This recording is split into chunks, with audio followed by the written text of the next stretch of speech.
Most yoga teachers plan a brand new class every single time they teach. I think that's a mistake.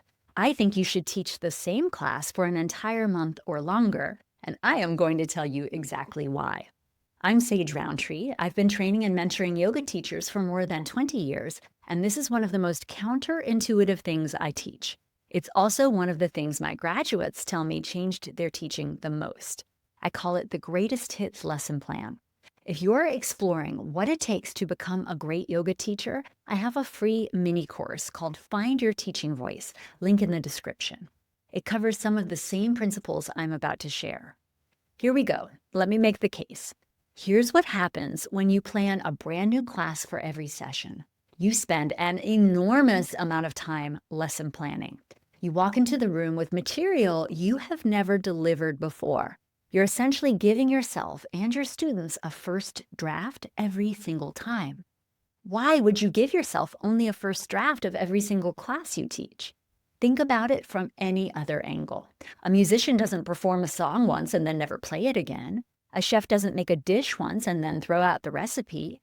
A writer doesn't publish a first draft. We all understand that repetition is where craft lives. Except for some reason in yoga teaching, where we've convinced ourselves that creativity means constant novelty.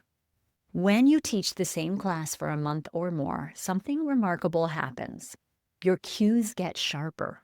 The first time you teach a sequence, you're figuring out exactly what to say. But by the fourth time, you have found the words that actually land. You've cut the instructions that confuse people and kept the ones that click. Your timing improves. You learn where people need more time, where they need less, where a pause changes the whole experience.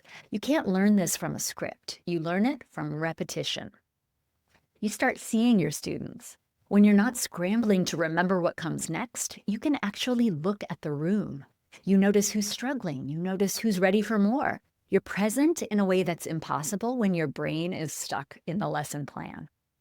Your students go deeper. Here's the part that surprises people most. Your students prefer repetition.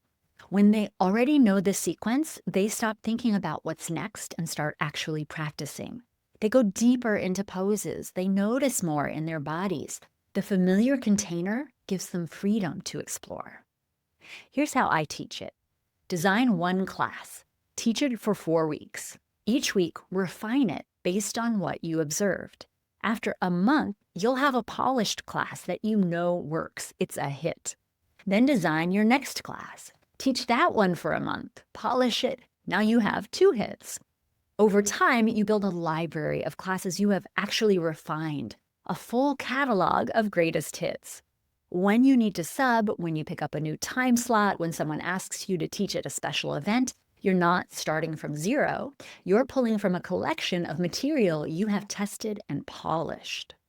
Most students don't come to the same class every single week, and the ones who do, they benefit from the repetition even more than they would benefit from novelty. They start to notice subtleties they missed the first time. They track their own progress. They feel the difference between week 1 and week 4 in their own bodies. If you're worried about boredom, that's a sign you might be confusing your experience with your students' experience. You have seen the class 4 times. Most of them haven't. Have you ever tried teaching the same class lesson plan more than once? What did you notice? Or if you're considering doing yoga teacher training, does this idea appeal to you or does it terrify you? I would love to hear. Drop it in the comments. If this way of thinking about teaching resonates, you would love my free mini course, Find Your Teaching Voice. It's built on the same philosophy, principles over recipes, craft over novelty. Link is in the description. If you're wondering what else you'd actually learn in a yoga teacher training, I've got a video that covers the full curriculum. I'll link it right here. Subscribe if you're finding this useful. I'll see you next time.